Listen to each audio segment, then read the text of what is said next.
Hello everyone, it's me, Juan Game for War, back into the video, and today... Woo! Okay, so I'm pretty sure you're seeing the title of the video right now. Film Theory made a video, and we're going to continue up with this Valentine's Day month by basically asking the good old question, does Bill Cipher has a crush on Stan Ford? You know, six fingers. I mean, shoot, my goodness, Stanford. I did not think. Not only did my man's has six fingers, but my man he's been wooing with he's been wooing with outwardly beings, and apparently Bill Cipher's on that list. But you know what? We're just gonna do a reaction video to it. I just want you guys to have your thoughts on this. Let's go. There might be yet another secret hidden in the pages of the Book of Bill, and it all comes down to shipping. Before we see the thing that Joe drew, I just want to say that this drawing does not reflect the canon of Gravity Falls or the intent of its creator, nor of the Disney Corporation. Not canon yet. Believe it or not, this might have huge ramifications on Gravity Falls. I kind of love it. Chat is rejoicing like you just created world peace. Hello, Internet. Welcome to Film Theory. I know Dipper in shambles. Dipper's on his knees. And hey, welcome back to Romance Month. Yeah, in honor of Valentine's Day, I wanted to do an entire month of theories all about the season of love. Are some of them admittedly a bit of a stretch to fit into that theme?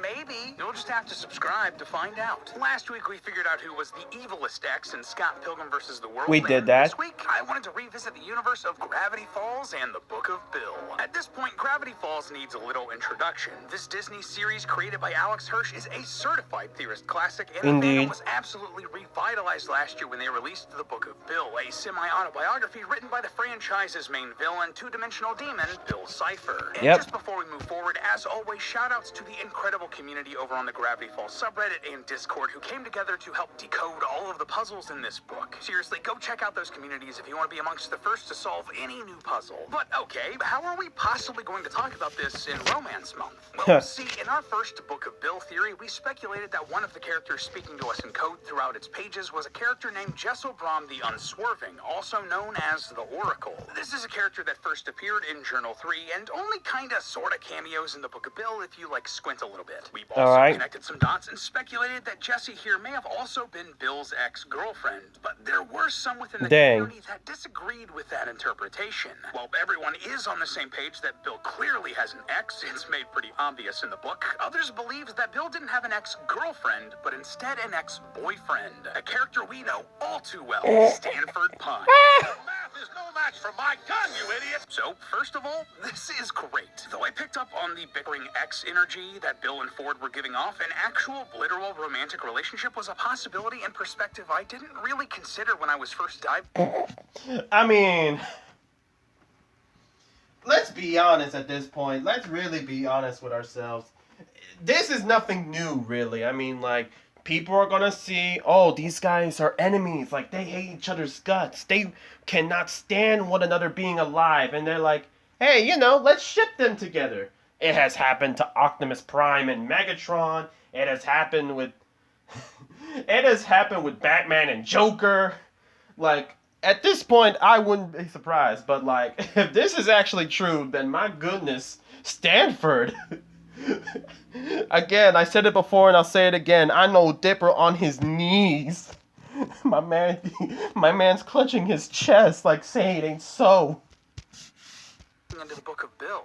To me, it seems like something that Disney would be a bit too cowardly to actually explore. Regardless, I want to thank you guys for opening my eyes to the possibility. Plus, I think it's great that there are multiple solutions out there for these sorts of puzzles, and there's absolutely a place for competing ideas in these sorts of spaces. After all, everything we do is just a theory, and there can be multiple solutions to answering questions. And I gotta say, after sitting down and looking at the evidence, there's a ton of it for both Jessie and Ford being the ex-lover referenced in the book. So today I wanted to really put our all-seeing pyramid eyes up to a microscope and examine both of these answers to see which one holds up better, if either of them do. Yep, that's right, friends. Today we're finally doing another Morty.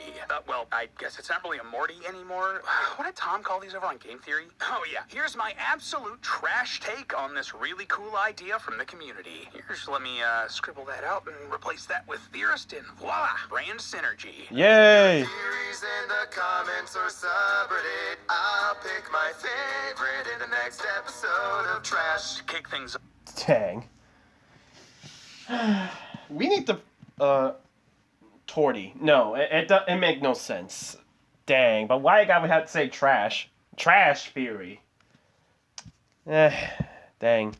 They really need to think of a new name for this one, but let's go. I think it's worth going back over our original interpretation and adding some additional evidence for it. In case you need to catch up, in our Book of Bill videos, I proposed that Bill Cipher's ex-lover was Jessel Brom the Unswerving. But who exactly is this mysterious oracle, and what was leading us to that conclusion? Well, for starters, the Book of Bill heavily implies that Bill is hiding a past relationship from us, the readers, throughout its pages. In the My Exes, I mean, let's be honest, section of the book, he'll closes most out likely the first hide few anything lines from of us. text, insisting that his former relationships aren't relevant or even existent. Yeah, sure, buddy. I do think the triangle doth protest too much. It's clear that this is just another instance in a long line of Bill avoiding and confronting some difficult emotions. Now, the identity of this ex Bill clearly has is left up to interpretation. It could be Ford. It could be Jesse. It could be the howling void that he had a situationship with in a one-time coffee date. Even if a What? code in the love section of this book reads, I missed the void when scanned. Yeah, I missed the void too, buddy, even if I stare into it every day. So,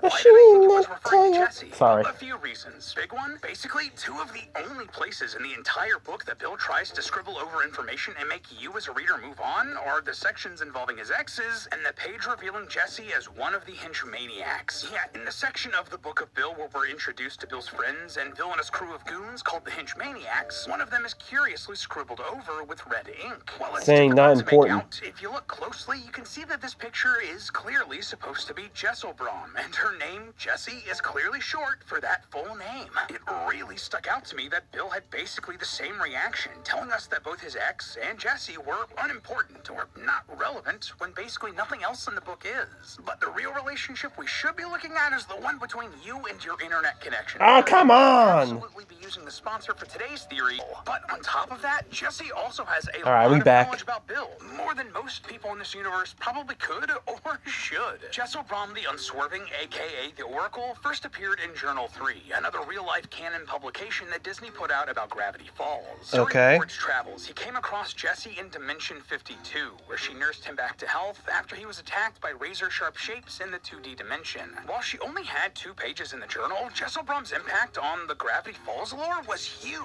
We're told that, quote, she had some stunning insight about Bill, end quote, and intimately knew his history, how he killed his family and destroyed his home dimension. Dang. She also knew his weaknesses, and Jessie is also responsible for putting the metal plate in Ford's head that prevents Bill from re-entering his mind. She basically gave Ford the key to defeating Bill. So that then begs the question, how does she know so much about Bill? Well, one explanation could be that all of her insight comes from her clairvoyant powers. I mean, you don't get a title like Oracle for nothing. If you Yeah. don't know, an Oracle is someone who is able to speak prophecy, but they can see the future. The more or all-seeing less. eye, This traces essentially. its roots back to the oracles of Delphi, ancient Greek priestesses who were thought to channel the foresight of the god Apollo for visitors who made the difficult climb up Mount Parnassus. This connection between the ancient Greek myth and Jessel Brom is furthered by her home, Dimension 52, being depicted as a temple atop a mountain, just like the oracles of Delphi. But as we learn in the Book of Bill, Jessie's stunning insight into Bill isn't just the result of her clairvoyance. No, she has first-hand experience of the triangular menace. Remember how we just talked about Jessie originally being part of the Hinchmaniacs? Yeah. Well, while her entry is noted as unimportant, her hidden blurb hints that this couldn't be further from the truth. She was very important to Bill's crew.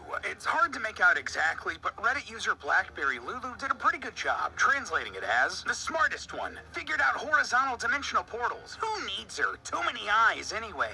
Yeah, don't need her or her portals. Sure thing, bud. Don't know about you, but to me, that does sound pretty spiteful ex-adjacent. Angry ex-friend at the very least. And since they parted ways... Oh, Bill. Tisk, tisk, tisk. You can't control your emotion, man. I mean, I really shouldn't be talking smack. Otherwise, he's gonna convert my eyes into his. He's gonna convert my eyes to my mouth like he did with Pacifica's father during Weird Mageddon. That still creeped me out to this day, man. That still creeped me out. Like he did that. Like, god dang. Like I know Pacifica's father deserved it, and much agree. I was very happy. I was smirking when I saw that, but still though, that don't creep me. It still creeped me out to this day.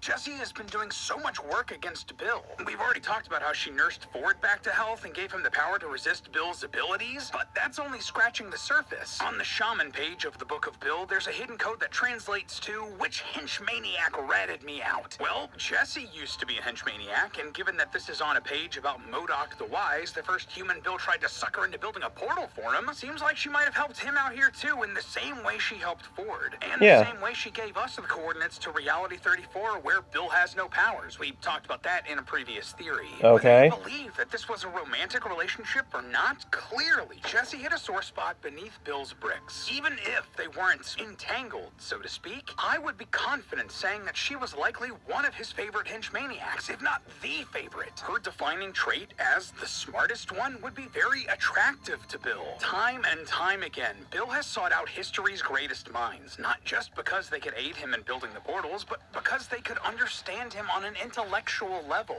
Remember, Bill's backstory is one of an outcast mutant, someone who could see beyond his reality, and before he became the villain we know and love to hate, he just wanted his family to understand him and his worldview. Before he murdered them all, of course. Yeah. So much of Bill's core motivation comes from that loneliness, and seeking others who could see from his perspective. To me, the hyper-intelligent Jessie is a clear candidate for the most important person in Bill's life during his quote-unquote glory days.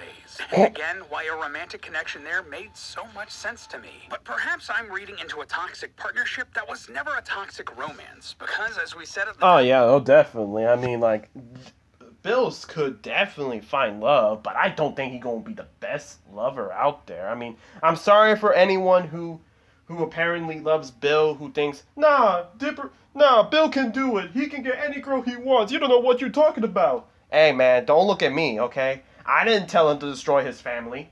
I'm just saying that this is just probably a one-sided relationship, okay? I mean, like, come on now. You really want to date Bill Cipher, who will literally trick you into doing a deal, and what happens? Your soul left your body. You become, like, I don't know. I don't know, man. I just feel like this is a one-sided one. And Bill is most definitely the toxic partner of the relationship. I'm sorry. The episode, a lot of theorists have pointed out that there's a bunch of evidence showing that Ford Pines is actually Bill's big ex. So what is that evidence? Well, to start out, before meeting Bill, Ford was extremely lonely. He was unable to connect with people, partially because he lacked people skills and partially because his intellect alienated him from others. But after meeting Bill... Yeah, and also the whole stuff that happened between his family and Uncle Stan. Ford's journal entries light up with excitement. There's a marked shift in his worldview. He writes that meeting this extra-dimensional deity of knowledge was the greatest day of his life, and the two seem to hit it off immediately. Ford is in awe of Bill's wit, intelligence, and humor. Early on, he can't help but repeat, "What a guy," while complimenting his new pal. Though this is scribbled out by the time we read the journal entries. Likewise, Bill repeatedly compliments Ford's talents and smarts, and the two often find themselves thinking the same thing. At one point, Bill even says, "I'm starting to like you, Sixer," and Ford responds, "I'm starting to like you, Bill." Now, it's difficult to say whether Bill is being sincere here or just manipulating Ford, but I think both of these guys did feel somewhat relieved to find someone to connect with on a meaningful level after being alone for so long. In the love section, Bill describes human beings as a lonely species and views them as weak for wanting to form relationships. But I believe this is just more proof that he's insulting a feeling that he's unwilling to to admit that he also experiences. I mean, just look back at the series. Though he doesn't explicitly say it, Bill has clearly been lonely in his life, in his home dimension. But I wasn't always this way. Imagine living in the second dimension. Flat minds in a flat world with flat dreams. But okay, that's some small stuff. What about something bigger? Well, Yeah, appearance in their relationship. give us some Ford more begins juicy, describing juicy Bill lore. as his muse, citing all of the wonderful ways Cipher changed his life for the better. If you don't know, muse, along with being a really solid band, is a word that is used to refer to someone or something that provides an artist with creative inspiration. Pretty much anyone or anything can be a muse. A person, a cat, a rock, the sky. As long as it can make you feel inspired and creative, it can be your muse. But while the term is often used platonic, Okay, I know I know people are gonna say, God dang, Juan, you need to lay off the internet for a bit. But when they said muse, did anyone think about the muse from, Alex Bale? Is it just me? If you guys are saying I've been on the internet for too long, I agree. I'm gonna need to. I don't know. This seems like a calling that I need to step down a little bit, take a break, maybe a vacation.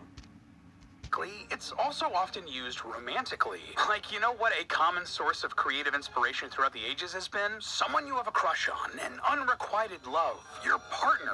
There's a reason why there's a billion love songs out there, people. And I think I would be remiss if I didn't mention the historic use of the term muse in a romantic sense within the gay community. For example, it's thought that famous Renaissance artist Michelangelo found a muse in a young nobleman named Tommaso de Cavalieri. The relationship between the two was said to have inspired many of Michelangelo's works, including poems and letters and drawings. Some have gone as far as to theorize that the famous statue of David was modeled after Cavalieri's own body. Dang, good on you, Cavalieri. Keep up the workout routine. So, when you look at the Book of Bill Make again, me with feel that inadequate. context, it absolutely seems like Ford is using the term muse with that romantic That's right. I said I use describing a big relationship word. between himself and Bill that seems more than platonic. Ford gushes that Bill picks him up when he's down, calms him down when he's anxious. Bill helps Ford stand up for himself when someone insults him and even leads him to the coordinates of new paranormal discoveries. Ford also claims that Bill has given him the ability to see an eighth color of the rainbow that normal people aren't able to see.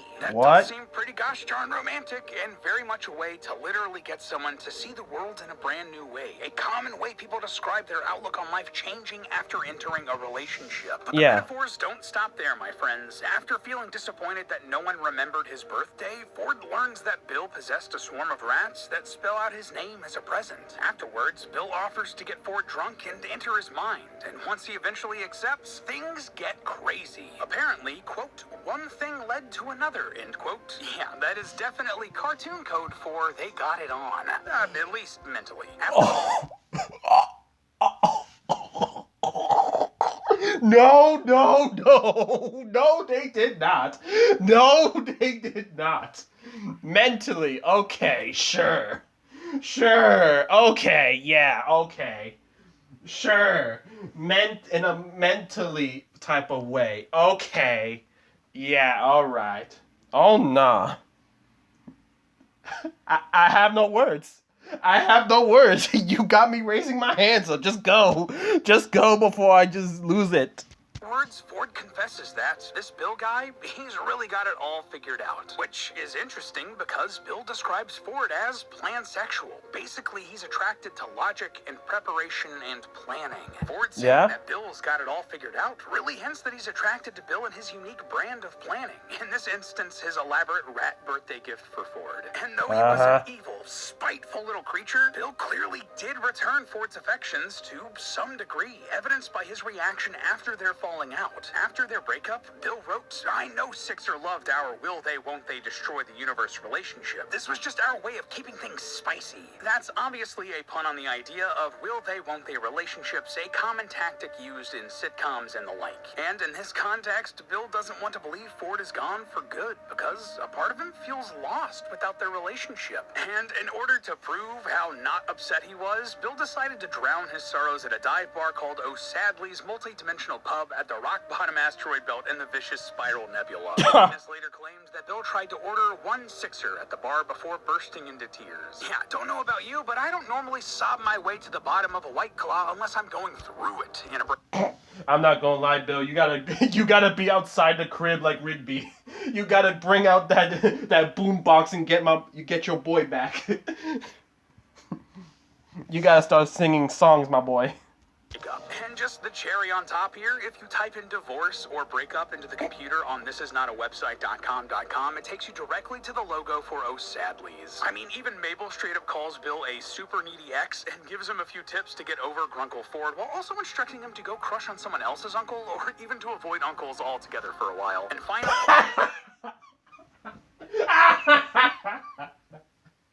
No, even Maple? Oh no. I said it earlier and I said it once, I said it twice, and I'll say it again. Dipper on his knees. Dipper is on his knees saying it ain't, please, begging for it to be ain't no, he's begging for it to be, don't be it so. I know Dipper is crying right now. He's possibly saying to Stanford, please say it ain't so. That is ludicrous. If we want to bring in some out-of-canon evidence too, Alex Hirsch himself has said that he used real-life breakups as inspiration for the dynamic between Bill and Ford. At Dang. the Motion 2024 panel in London, he said, I asked myself, what would the relationship between a demon and his dupe be like? I thought it would be tumultuous, and it might remind me of the worst relationships. If you're looking for a really, really messy relationship, rather than typing demon, maybe type breakup and see what you see online. Basically, Dang. he's saying that people often speak worse about their exes sometimes than they would literal, actual demons, and he used that as inspiration for how he thought Bill and Ford would treat each other. And I mean, this does pretty much check out in the show. Though they were kind of long distance before the show, just look at how Bill treats Ford when they actually see each other IRL in Weird Mageddon. Good old Six Fingers.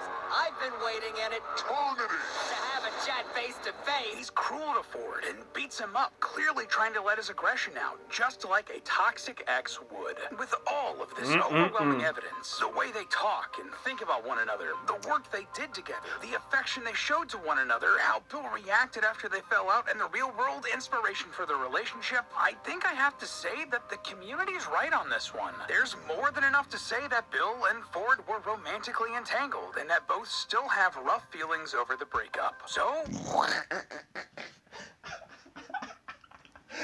I'm not gonna lie, Bill. I'm not gonna lie. The way that you was treating my boy Stanford, beating him up, turning him into gold, and make him your back scratcher? Oh yeah, you is definitely the toxic ex. My boy Stanford was right. He was right to swipe left.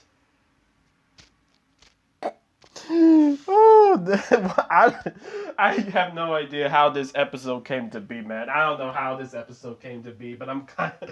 Oh my god.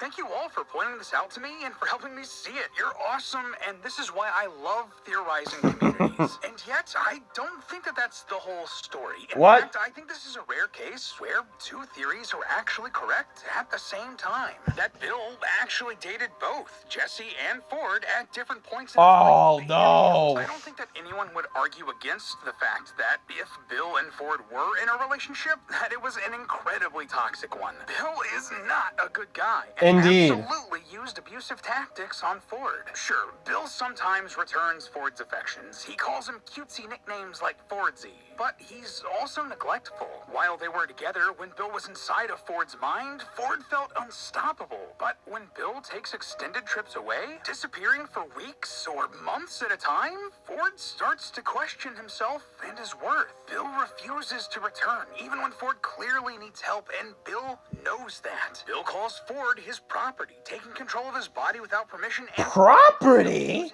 He threatens to go find another partner if Ford doesn't do what he wants, and guilt trips him for trying to form close relationships with other people like McGucket instead of focusing on building a portal for Bill. Looking at it through that lens, all of the ego-stroking compliments Bill delivered at the beginning of their relationship looks a lot like love bombing or manipulation. But here's the thing. According to Gretchen Shaw, Associate Director of the National Coalition Against Domestic Violence, if abusers don't seek counseling or work on themselves to change, they most likely never will. So, Bill, unless he really tries, he's going to continue to be abusive in his relationships. And God dang it. was abusive in his previous relationships. Like, say, maybe his first relationship. Though it isn't the same for everyone, some people don't feel romantic God love dang for their it. entire lives. It's statistically common that a person will I mean, first let's fall in be love honest. I during feel their like late Bill teens and has early dated the 20s. Oracle, That makes and sense. This is a period in a person's life where they're finding independence for the first I time mean, let's outside be of their honest, family like, units. For Bill, this was probably right after he destroyed the second dimension and when he recruited the Hinge Maniacs. And according to Catherine Loveday, professor of neuropsychology at the University of Westminster, first loves are important experiences because they impact a person's development. How you come to intimately trust someone outside of your immediate circle for the first time can change how you form those relationships for the rest of your life. So, to me, while Ford makes sense as Bill's most recent relationship, it makes sense to me that Jesse fits into the role of Bill's first love. I mean, he's old, like really old. So of course he would have had previous relationships. Jesse was basically the idealized version of what we know Bill finds interesting in a potential partner, romantic or hey, otherwise. yo, calm He was yourself hanging with out that, him a with lot that during the wink, my period that boy. was equivalent to Bill's late teens or early 20s when he would have been psychologically impacted by the relationship. She knows things about Bill that only an intimate partner I'm not gonna lie. I mean, let's be honest. I'm no professional in terms of love. Heck, unfortunately, your gamer, Quan Gamer right here, is unfortunately in the single market. So it's just chocolate brownies for me and watching some movies for me this Valentine's Day. It's sad, but hey, I know I'm with my fellow gamers. I know I'm with them. We'll probably have a good old time. Shit, I'll probably play video games on that day. But all I'm saying is that I feel like Bill might probably think of, the Oracle during his relationship with Stanford. But all I'm saying is like the relationship with the Oracle may have left some scars, and unfortunately Stanford is going to have to deal with that kind of baggage. I'm sorry. All I know is that, I'm not gonna lie, Bill, you fumbled the bag with two, to be honest. You fumbled the bag. If a and people be gassing Bill Cipher to be the strongest, essentially. But like, dang, you gonna be this type of multiversal threat and you still fumbled the bag with two? I'm not gonna lie, this is some sad work. at the very least someone he acutely trusted would, as evidenced by the fact that she knows how Bill destroyed his home dimension, a memory that he tries to keep repressed. It just all lines up. It makes sense. But just like a lot of other first loves, it didn't last. Jesse became fed up with Bill's manipulative, destructive, and self-serving antics and ended up reporting him to Time Baby before using her ability to create portals to flee to safety. And this falling out seemed to be foundational to Bill's psychology about love and romance. Yep. Read through the pages where Bill describes the feelings of love. You can see how his experiences taught him that love is a weapon. He believes that love is a scam, a trick, an industry, a way to brainwash people. Love is a sales pitch. You are the product and your crush is the customer. It's Dang. up to you to do whatever it takes, How dare you using do that to any me. means necessary to get them to invest. Most importantly, though, Bill says that fear and love are right next to each other in the brain, and notes that most humans can't even tell the difference. He even recommends faking vulnerability to attract a partner. That's why he uses a combination of affection and fear to manipulate his marks. He confuses their hearts and forces them to bend to his whims. And doesn't that sound exactly like what he was doing to Ford? So Yeah. think about it. If Jesse was Bill's first love, and that relationship was anything like what we see with Bill and Ford, then it would explain why Jesse is so hell-bent on stopping Bill even thousands of years after they split ways. Just as Bill was Ford's abuser, he was almost certainly Jesse's too. And honestly, if both of these theories are right, if they can coexist, it makes for a much more multi-layered story. It gives so much more color and history and depth, ironically enough, to Bill, Jesse, and Ford. But hey, that's just a theory. A film theory. Alright, so that's the end of the video, guys. Thank you guys so much for watching. Make sure you like the video so I know you guys enjoy. Comment down below what you guys think. The stories are being made right now. Yep, people are writing down stories as we speak. People are making fan art as we speak. Heck, I'm pretty sure there's already fan art and stories right now, to be honest. But I never really thought of shipping Stanford and Bill Cipher together because, like, my mind says, like, these two want to kill each other. these two want to put each other in packs. So I mean, like, why would anyone think they have a romantic relationship? But apparently, I mean, God dang. Apparently, I was proven wrong. And now I'm a firm believer of this ship. Even though technically this ship isn't the healthiest kind. You gotta do better, Bill. You gotta do better. Because I'm not gonna lie, Stanford, 10 out of 10. Alright? Anyways, I'm sorry. But yeah, leave down in the comment section below what you guys think about this video. And, you know, subscribe. We're definitely going to be doing a lot more romantic month with film theory. And, you know, we got some more videos coming up as well. So, yeah, this is 1Gamer54 signing off.